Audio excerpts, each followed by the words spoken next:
Recently, the Republicans wanted to name the tax cut bill. And so Paul Ryan thought, okay, well, Donald Trump cares a lot about this. He doesn't care about a lot of other things, but the tax cuts for the rich, he cares deeply about.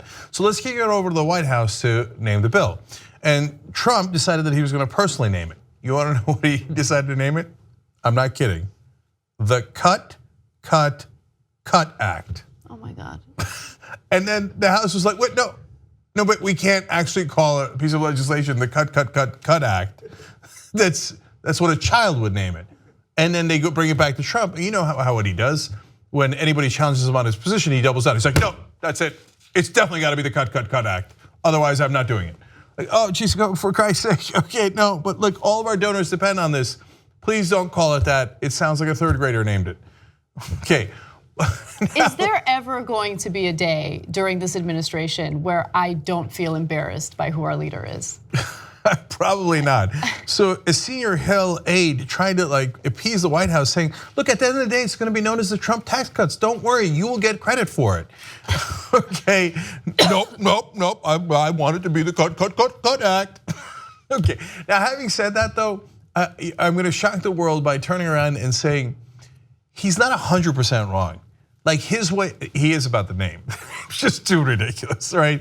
But the way of thinking and doing politics is really simple, and nonstop repetition does work in politics. And so that's why Trump's really simplistic way of thinking about things actually does resonate. If you said,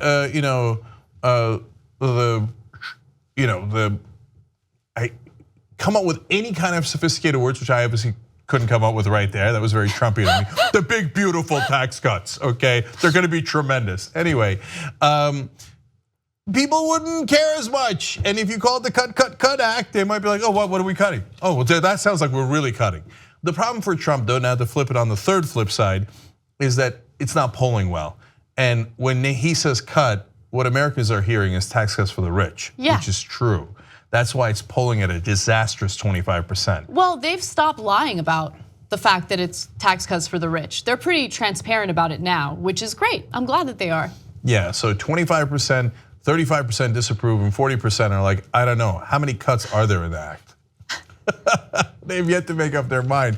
But the devil is not literally, metaphorically in the details here. And wait till they hear the details, how it raises taxes on the middle class and the poor and cuts it on the rich. They'll hate it even more. Help us build independent media together.